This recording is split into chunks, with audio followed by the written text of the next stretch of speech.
All right, we should be good to get started. So my name is Quentin Eaton. I'm an account manager here at Newcomp. I'll just be kicking things off, and then I'll be passing it over to Todd and Sebastian, who will be giving the overview of Azure Synapse Studio.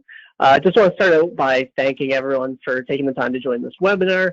We're very excited about it, and really just the overall Azure Synapse offering. So great that we're able to share this information with everyone.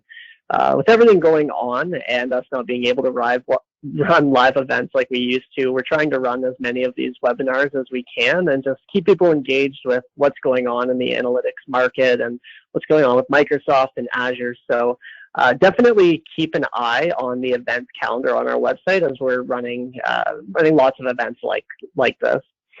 The purpose of this webinar is really to introduce you to Azure Synapse Studio. And obviously there's a ton of buzz around Synapse right now. So we really just want to get into the weeds and let you know exactly what it is and what the platform offers. So looking at the agenda today, just want to switch. I'll just be doing some quick introductions. We're then going to have Sebastian. He's going to give some slides just about what the Synapse offering is, what it includes, to give you a good overview of what it is. Then Todd is going to be getting into a demonstration so you can see the platform firsthand, and then we'll end with some resources that you can look into after this and wrap things up. Just a little bit of housekeeping before we get started. We will be sending this out, so no need to write down notes as we go. So you'll get the recording and the slides. If you have any questions, we'll try to answer them along the way. And if we have to save anything to the end, then we'll do that. But we'll try to answer as we go. So there's a question panel on the right side, and you can just ask your questions there. And then if there's anything else at the end, I'll be sending out the slides, so you'll have my email, and you can follow up with me. In terms of the speakers today, I'll just be kicking things off. Then we have Todd, who's one of our data engineers, who's going to be giving the tour of Azure and giving the demonstration, and Sebastian, one of our analytics consultants and data ninjas, will be giving the overview of it. So I know a lot of people on this call today, you come to lots of our events and webinars and might have seen this before, so I'll try to keep the introduction fairly quick. But if you don't know Newcomp, we're an end-to-end analytics provider that does everything from licensing to implementation services, strategic consulting, mentoring, training, and really for all aspects of analytics. And we partner with technologies that we think add the most value to our clients, and Microsoft has definitely been a very important partnership to us just because of how strong their whole analytics stack is. On this next slide, we really just showed what our core offerings are and how we look at our business. At the core, we're trusted analytics advisors.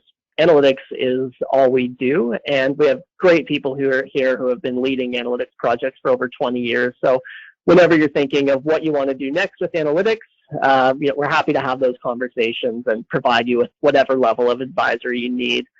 On the development side, we have a large team of consultants ranging from data architects, data engineers, data scientists, BI developers, cloud architects, you name it. So whether you're looking for a little bit of assistance or guidance as you take on projects, staff augmentation, having us lead a project, really whatever you need, we're able to help on the development side. Training and mentoring wise, we have a dedicated training team with training offerings for almost every analytics tool or skill. And we also build out custom training based on whatever you have in mind to get your team enabled. So definitely happy to discuss those training options with you. Roadmaps are something that we're doing more and more often, and we try to keep these very short and prescriptive to really just map out what you currently have, what you want to do with analytics, and what's the best way to get there. And these don't have to be long-term engagements necessarily. They're just a good way to figure out what's the best thing to do next. Managed analytics is something we're finding is working really well for our clients, where we can become an analytics department for a client so that they can really focus on the business value and not stay bogged down in getting the data ready and doing that kind of analysis.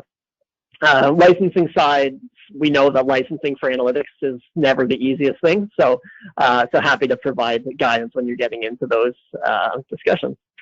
So with that said, I will pass things over to Sebastian to give the overview of Azure Synapse Studio. Sounds good. Thanks, Quentin. You will have to indulge me here. I get excited about this topic because Synapse Studio is something that I personally have been waiting for a while, and it's available in public preview right now. So if you have an Azure subscription, you're able to try it out, see how it all works, etc. But like Quentin said, I'll be doing a little bit of an introduction about what Synapse Studio actually is. And keep in mind, we're talking about Synapse Studio and not the data warehouse itself. Azure Synapse Analytics, which is the old SQL data warehouse, is a completely different page here. The data warehouse itself, we could chat about that for 10 hours if we wanted to, because of all the enhancements, etc. And I know that Todd might get into that a little bit, but that's definitely something that we're looking for as another session entirely as well. So I just wanted to give you a heads up. Thinking about Azure Synapse Studio, though, what it is, it's a limited analytics service, right? That brings together enterprise data warehousing and big data analytics. What it gives us is the freedom to query data on our terms, right? I don't need to have a provisioned resource. I don't need to ask somebody to build a server for me first in order to start building databases on top of that. I can do all of this on demand. And if I like doing what I just mentioned, the provision services, of course, those are still available. But where Synapse Studio and the Workspaces really shine is being able to bring both of those together, right? Being able to use our normal databases, but also use an on-demand pool in order to read off of a data lake. Synapse brings everything together to help us ingest, prepare, manage, and serve that data for immediate business intelligence and machine learning needs.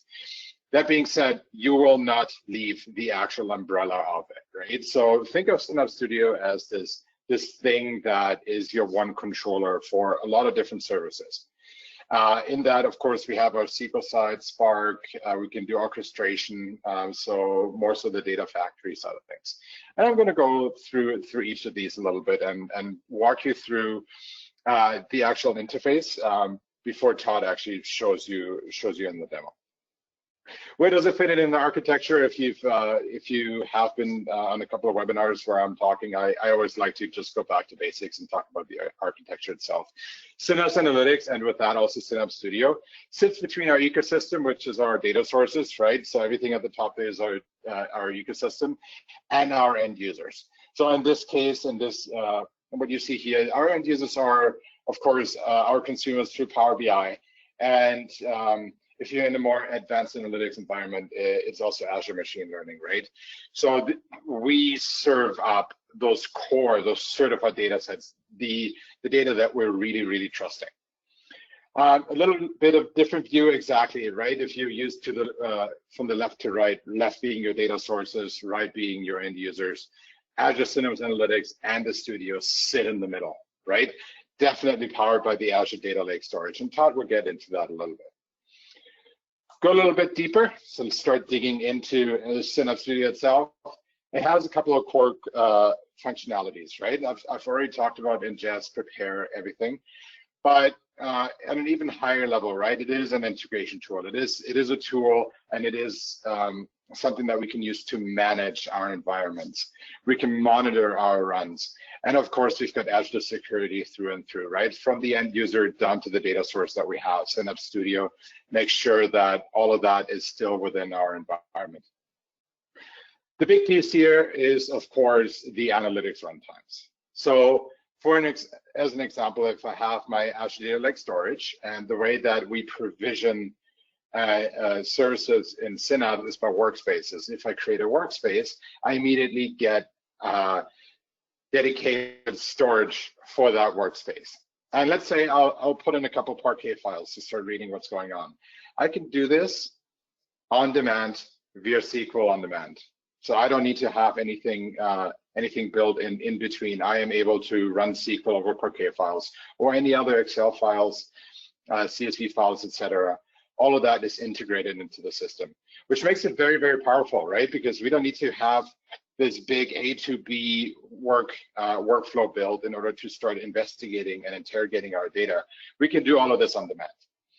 which as somebody who really likes playing with the data, making sure that everything is the way it's supposed to be before I start moving it, is very, very powerful. Looking at Azure Synapse Studio itself, it launches like any other service in Azure itself. This is the workspace that you see. So once you get going, you'll name the workspace whatever you want to name it. And of course, you see the core competencies that I mentioned before, right? So we have our functionality, sorry. We have our ingest, we have our explore, we have our analyze and our visualization, all of it very, very much so here. But what I'm going to be going through is more so our left side of things, right? How we navigate through and then just start talking about them a little bit. Starting off just with an overview as to exactly what we have, and I mentioned some of these before. So of course we have our data section, right? This is where all of our data sources will be sitting. This is where we might have some on-prem SQL servers. We might have some other, like let's say an AWS storage, right? Whatever we want, we can put all of those in there into our data side of things and just have them all controlled in one piece. So I'll dive into that. Then we have our development section where we can write our Jupyter notebooks, also do some visualizing with Power BI, and so on and so on. But we'll go into that a little bit more deeper. And then we have the orchestration piece, right, where we can just make sure that we kick off the pipelines, we kick off, make sure that our data sets are good, maybe do some data wrangling, all of those things. On the monitoring side, we will see how our runs have gone, right? So if there's something we can improve upon, we can compare times, all of these different pieces. And then of course, a little bit on the management side, which is talking about link services, our pipeline triggers, all of the things that we need to in order to make this thing work, right? So making sure that we have the right permissions in order to read and write from the data set. All right, let's jump into data a little bit. The data tab itself, pretty simple. What you can see here is on the top, of course, we'll have our storage accounts, our databases. There's not much more to this other than we are able to jump between sources quite easily, right? For those of you that are used to talking to databases through SSMS, you know that you need to log into separate databases every time. I know that you're able to view them, right? But this is a much more comprehensive view, but still very familiar with SSMS. Except for we are also able to see our data lake storage and all of our data sets as well that are available to us. On the developments tab itself, this is where, of course, we query, analyze, and model our data, right? Sometimes we would want to do this in different versions, right? Like I said, SQL scripts, notebooks, data flows, all of those things. But we can see everything in one umbrella, right? I don't need to go and jump through different services in order to do this with the data. We can also switch over notebooks and scripts without losing any of the content, and Code IntelliSense is, of course, available like we're used to in most Azure environments, subscriptions, sorry. Jumping into the development tab here, for SQL, right, we can author our SQL scripts. There is a key thing is, of course, that the pool is a pre-provisioned resources, right, that work in a data warehouse style workloads. In fact, SQL Data Warehouse is of course coming with our net new enhancements, right? And that's what I was just talking about. That's a whole other session.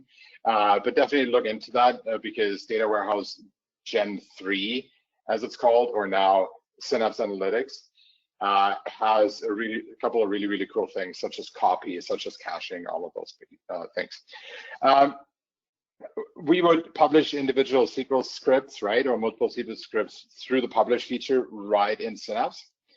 And also, of course, we're able to export results, all of those things that we're used to in SSMS. On the notebook side of things, this is where things get really exciting, right? We're used to using Spark and being able to write Jupyter notebooks in Databricks itself, right? Azure Databricks.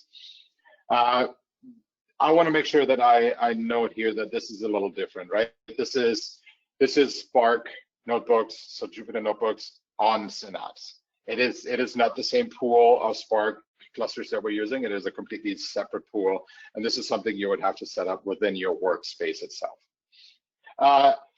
But just like Databricks, you are able to write in completely different languages, right? Depending on what your flavor is, right? You can Python, Spark, C+, C#, sorry, Spark, SQL, all of them are available. IntelliSense is available. Exporting the results is of course available. So yeah, very, very cool that we do not need to leave the space in order to just even start writing Jupyter notebooks. Jumping down from the data tab, from the development tab to the orchestrating tab, if you are a user of Azure Data Factory and you're used to it, this is exactly what we have built in here, right? So we can connect to 90+ inbuilt connectors. Of course, we can do our move and transform, copy commands, all of these things. We can trigger workflows that we have built, and the whole pipeline pieces in here, right? If we wanted to, let's say, have a pipeline that kicks off a job in Databricks because we have a separate subscription for Databricks, of course, this can be done in here as well. Very, very cool. Again, think of this as your main controller, right? This is the thing that will make it easier for you to jump back and forth between different services and just like very quickly get your result, right? Rather than having to wait for somebody else to do a job for you, depending on what your role is and what your permissions are. Jumping down to the monitor tab, very, very similar if you've seen this before as Azure Data Factory, right? Because of course we're making sure that our runs are all tracked here, that everything is being good, working good. And of course, if we have any issues, we can go through and investigate what's going on. What I really want to talk about, because I'm a Power BI guy myself, I've done it for 3-4 years now, actually maybe longer, can't even keep track anymore. The integration with Power BI itself, right? We're used to Power BI being a completely different service from all of our data sources, right? The service itself sits in the middle, spits out all of the data that we need, and we are able to consume them as end consumers, end users, sorry. The benefits now in Azure Synapse Studio, we are able to create our Power BI reports right in the workspace with data sets that we have created in Synapse Studio. And we are also able to update the reports and make changes to the workspaces right within Synapse Studio. So it is a very, very cool linked service. And personally, that gets me excited, right? If you know what Power BI looks like, this is what Power BI looks like in Synapse Studio. It is the exact web version of Power BI that we're used to with editing reports. And we can do this right within Synapse Studio. We don't have to leave and open up powerbi.com, making sure that everything is connected with each other.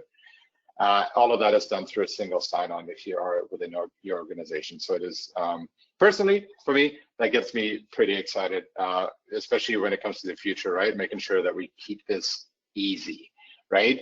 Data analytics might be complicated, but we're getting to the point where we're going to get this a little bit more hands-on, right? We want to make sure that we start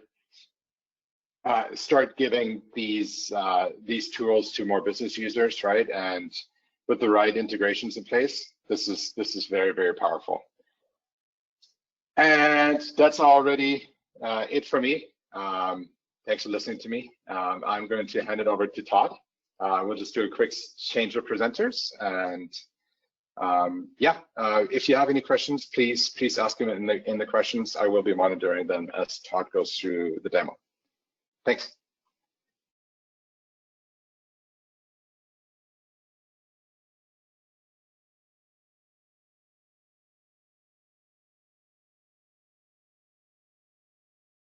All right, thanks, Sebastian. Hopefully everybody can see my screen. Maybe Sebastian, you can just confirm.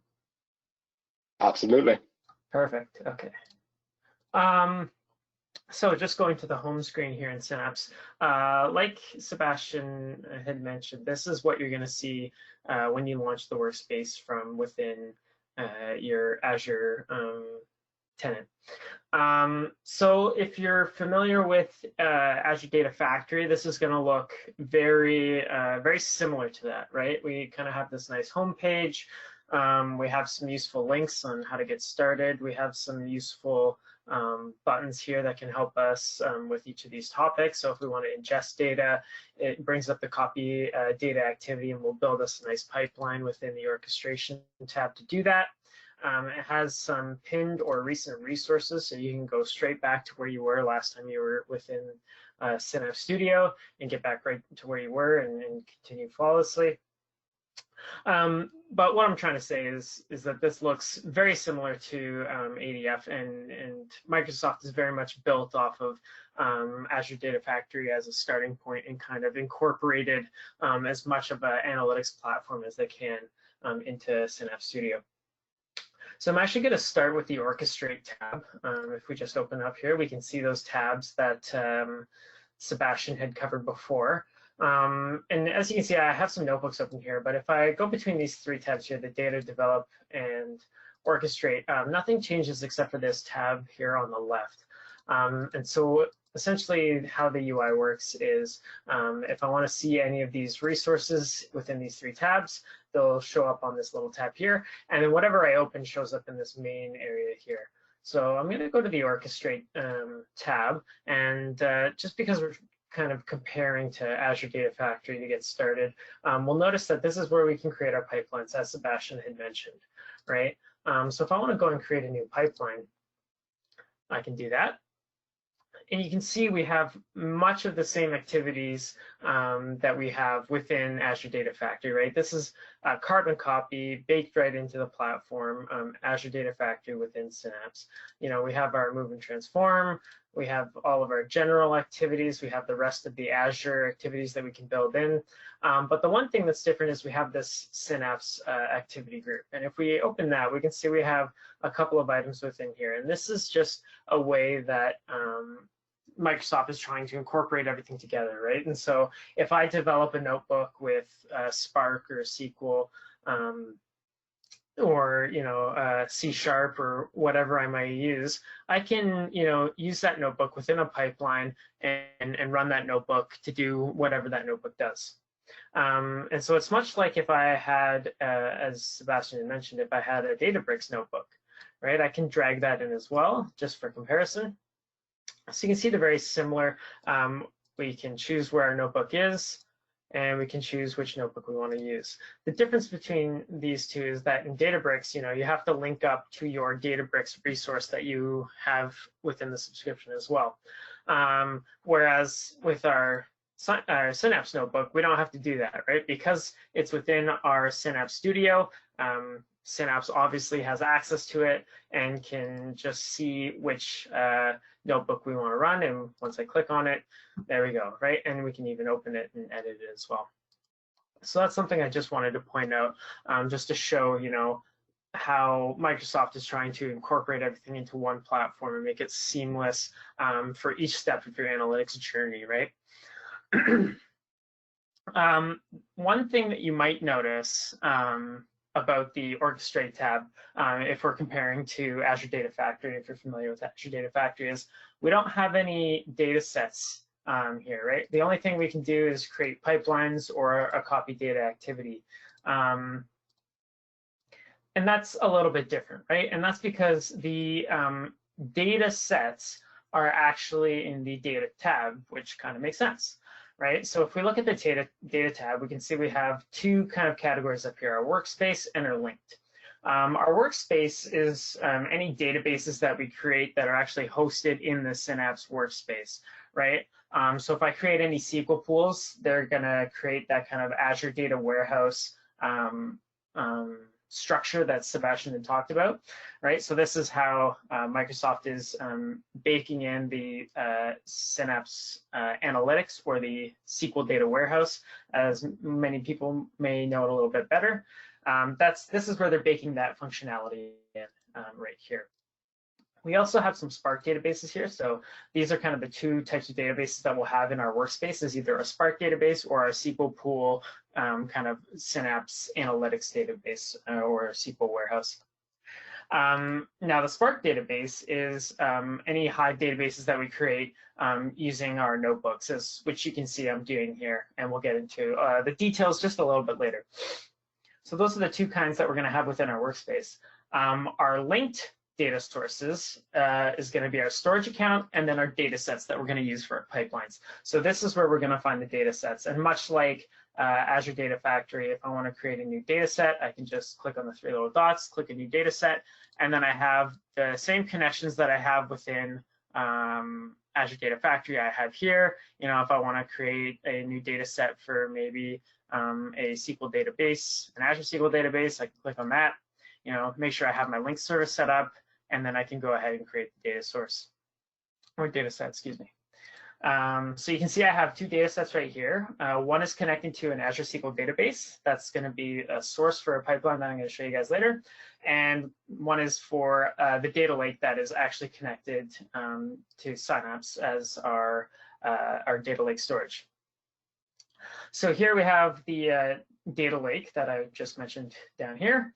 And it has two containers within it. One is going to be our primary. So when you go to create a Synapse resource, it'll ask you to either link a data lake that you have already created, a Gen 2 data lake, or if you don't have one, it'll help you set up a Gen 2 data lake that you can connect and use as your data lake storage for your Synapse workspace.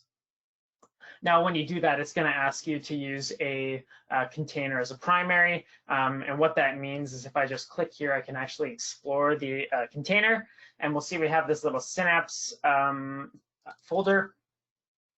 And if I click in through here, this is where all my logging and, you know, kind of temporary information is going to be stored.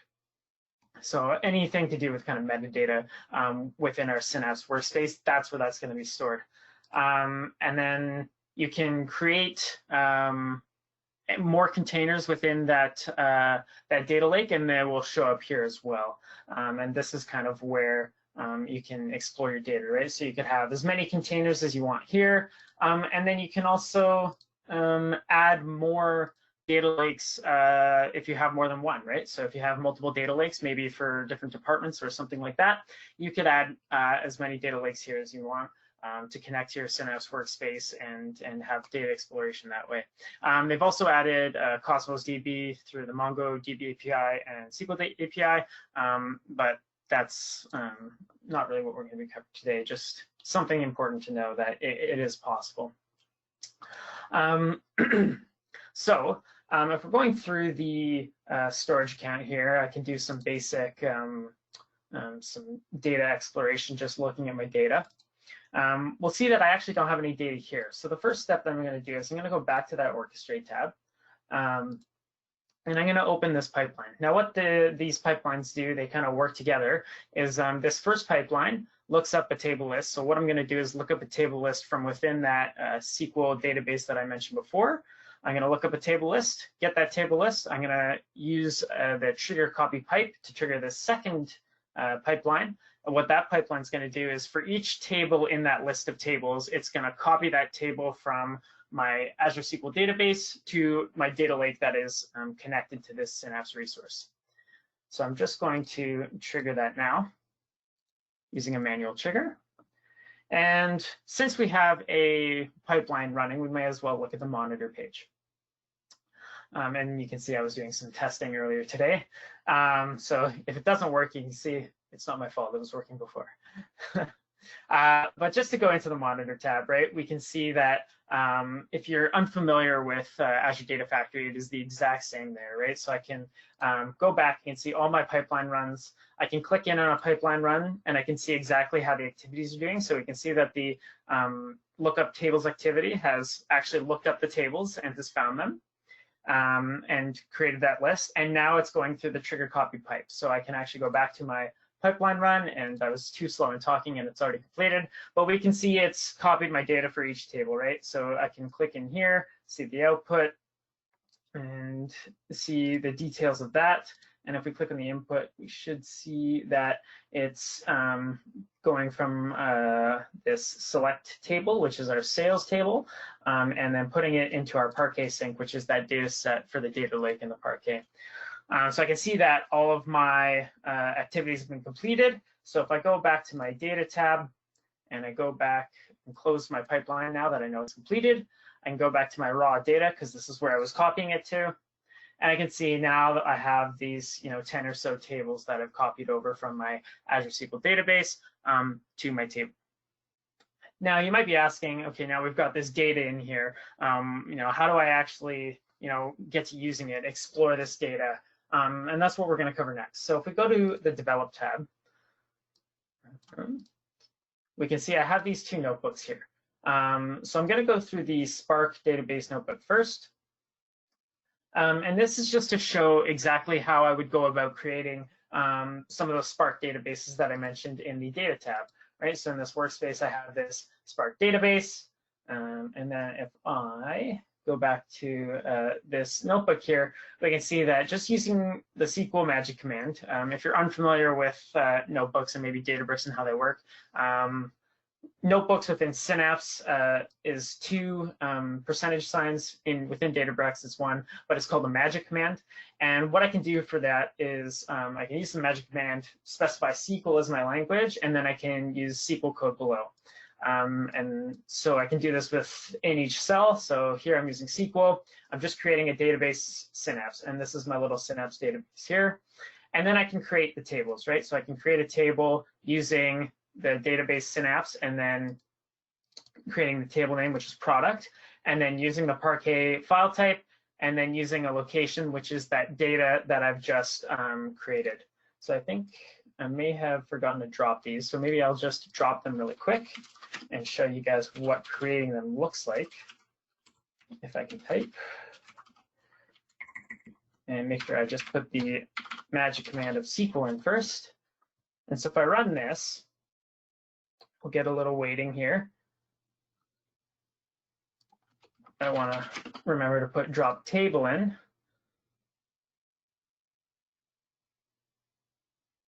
And it'll give us a little running, and it'll tell me that the command has been executed. So I've done that one, and I'll drop the other one as well. Perfect. So now if I refresh this tables, we'll see that we have no tables here. Just going to delete this cell. So now we'll go through the actual process of just creating the tables, which is really just create a table using the Parquet and the location, and this file path is just that, again, that Azure Data Lake path to where I just put that data using that pipeline. And if you're familiar with Databricks and kind of the Spark UI and looking at stages and tasks, you'll be familiar here. The one unfortunate thing I think about Synapse, at least right now, I'm hoping it's just a public preview thing, is I can't see any more detail than this. So I can't see the details of the tasks unless you go within the Spark UI, but even that is a little finicky right now. So I'm hoping it's just a public preview thing and that you'll be able to get kind of the same granularity you do within Databricks once it's in general availability. But we can see right here, its command is executed. I've created this table, which is the product table.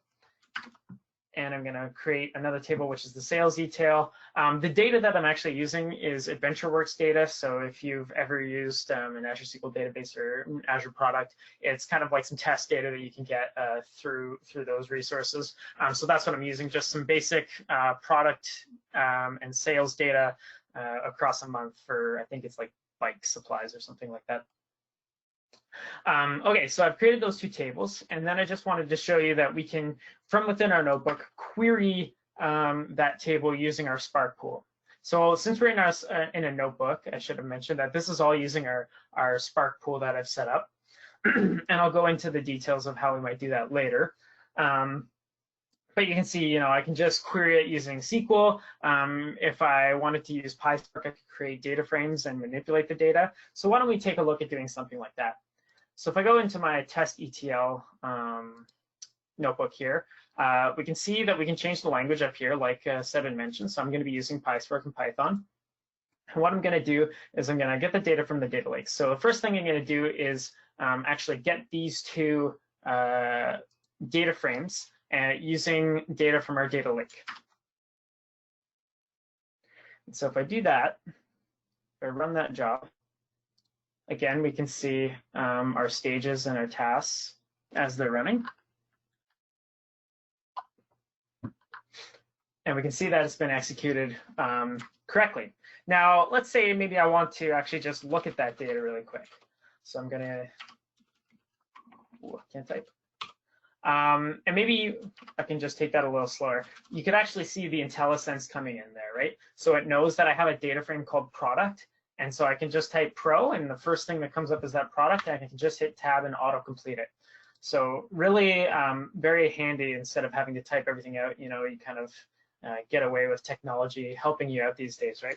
So I'm just going to run that again, and we're going to display the product. So it'll actually display our data frame. We can take a look at the data, maybe do some exploration within it. And that's kind of one of the beautiful things about these notebooks, right? Is you can kind of look at each step of what you're doing as you're doing it. So here we can see I have my table here. I have my product ID, my name, all the different information about each product that I want to know. But maybe I want to look at that in a graph, right?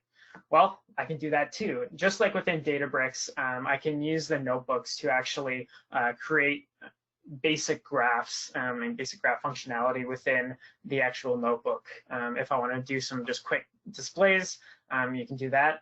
As far as I know, unlike Databricks, you can't create a dashboard out of these graphs, so it's not quite there yet. Again, I'm hoping, like Databricks in general availability, maybe that functionality will be available. It'd be cool if you could even just create these basic graphs and kind of put them into a Power BI report, and so you can go full integration within the entire environment. But that remains to be seen. Okay. So if we keep moving, now that I've gotten these data frames into my notebook, I'm actually going to start joining them together. So one of these is my product data frame, and one of these is my sales detail. So I'm going to join them on the product ID, and I'm just going to do an inner join. So if we run this, and then after I join them, I'm actually going to do some aggregation. So if you're unfamiliar with PySpark and how it works, but maybe you're familiar with SQL, it kind of looks somewhat familiar, right? I'm doing the product aggregation data frame is the product join data frame, which is just the two data frames originally joined together on an inner join, like I mentioned. I'm just going to group by a couple columns and then do a sum on a couple other columns, right? So I'm just doing a very simple aggregation. And then with that, I'm just renaming some columns to make it look a little nicer. All right, and then so maybe we can just add a new cell here, and maybe we just again want to display what that data frame looks like, right? So if I run this with my display function, it'll show exactly what we're looking at.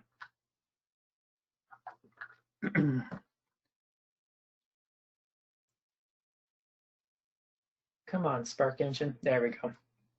Right, so now we can see I have my product ID, the name of the product, what the product number is, what that costs, how many were sold, and the total price, right? So I have $1.37, and I sold 20 of them. So this one is $27.48 for the total price, right? And we have that for each of our products. And I'm pretty sure I even, up here, ordered them by the total price, right? So you can see, if you're unfamiliar with, like I said, notebooks and Databricks and how they work, it's very easy to explore some of your data and even create basic ETL jobs and complex ETL jobs as well. I'm just not showing any of that.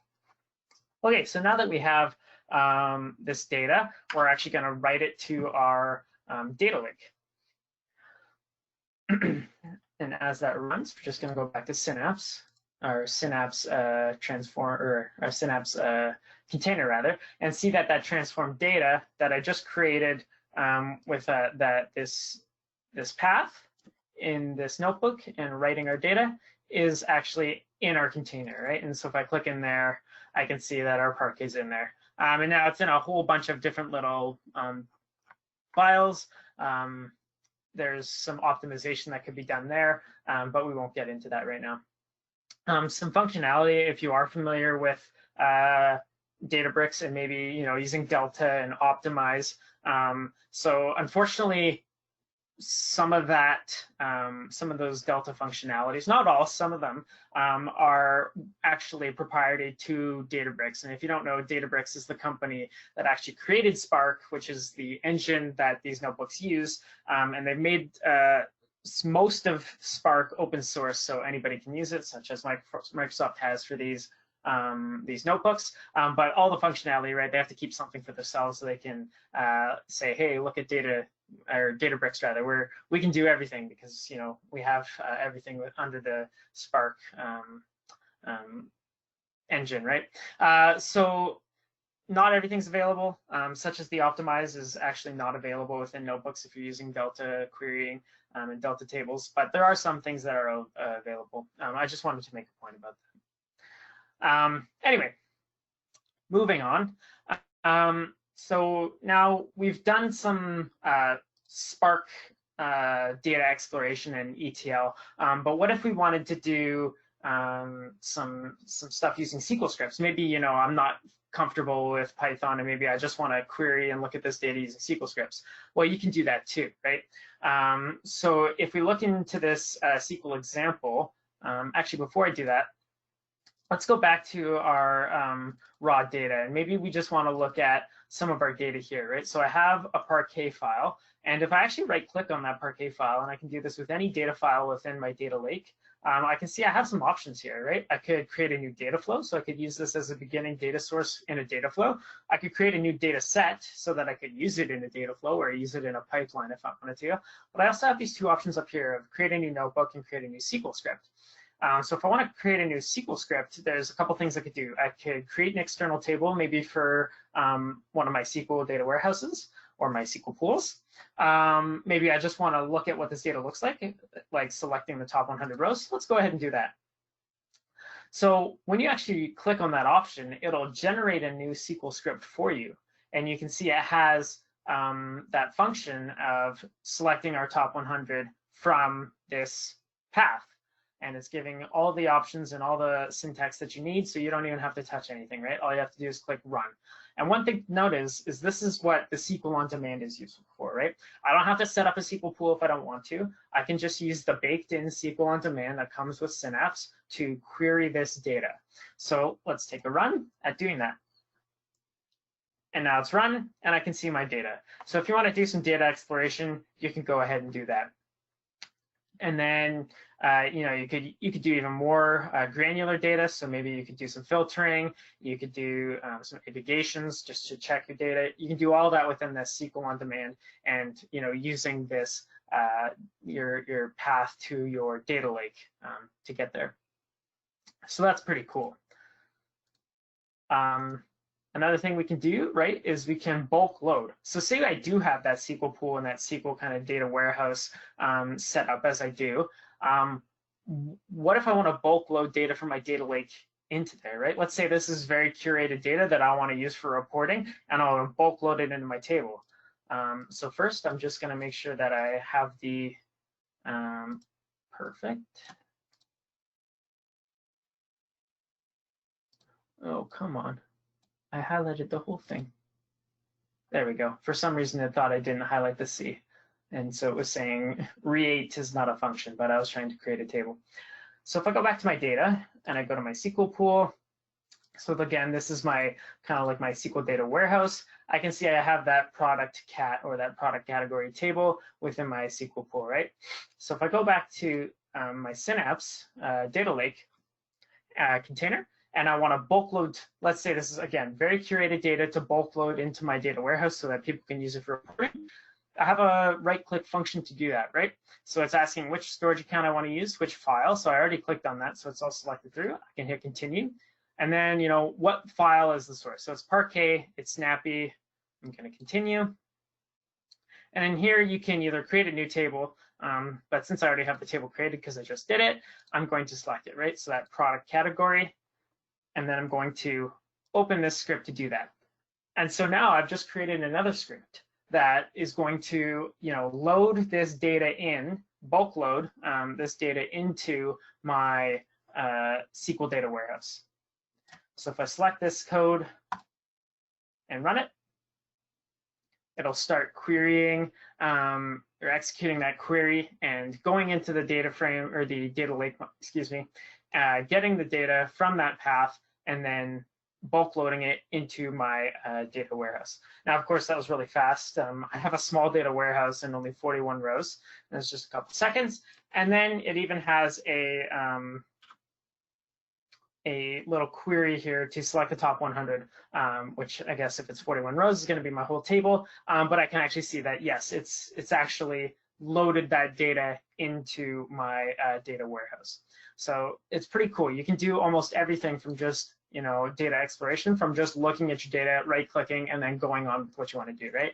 And you can even create a new notebook, right? So if I wanted to create a new notebook to bring this data into a data frame, I could do that too, right? It'll open up a notebook in my PySpark, give me my data path, and then load it in. I'm not going to run this because it'll take a while to connect to the Spark pool, but you get the idea.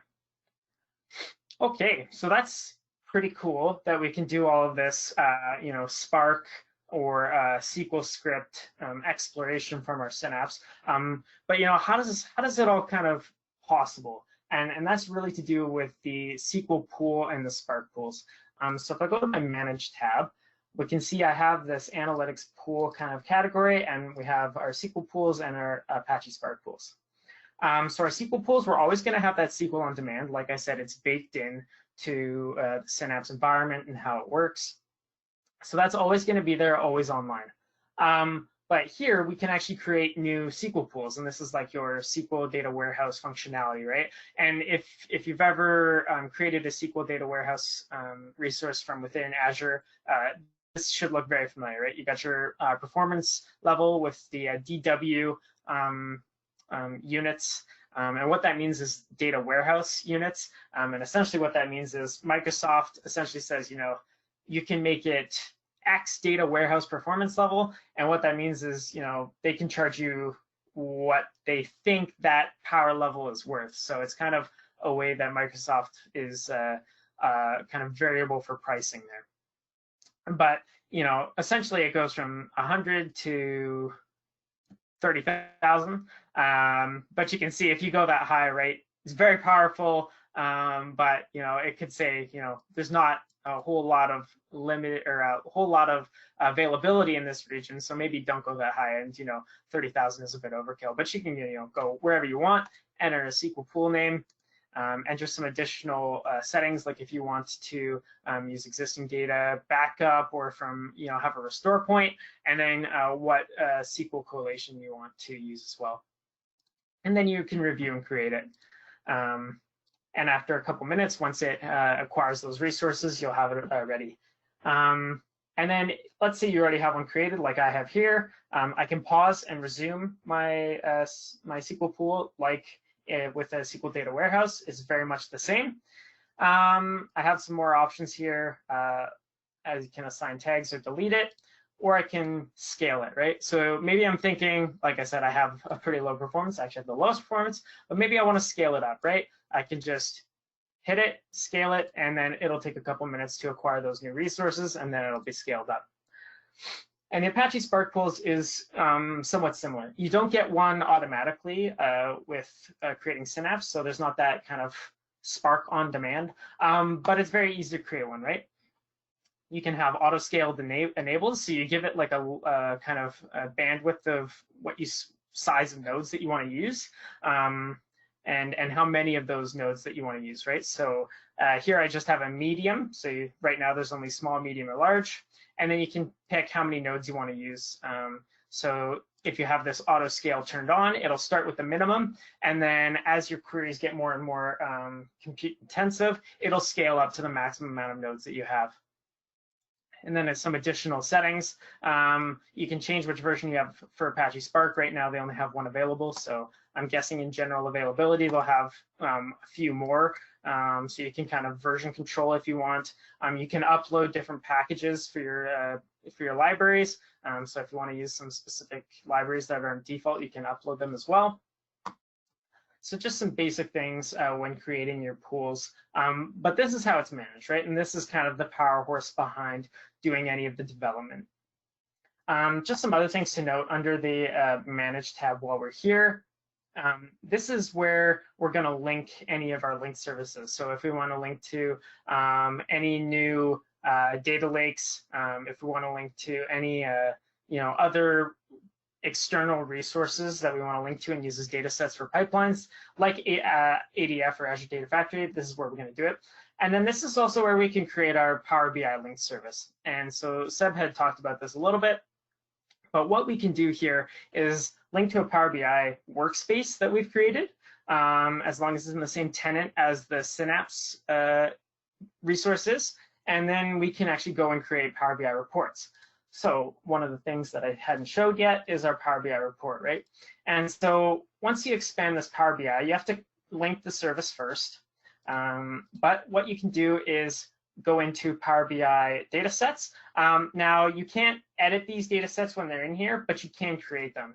And so essentially what you do is you click Create. It'll tell you you need to have Microsoft Power BI installed.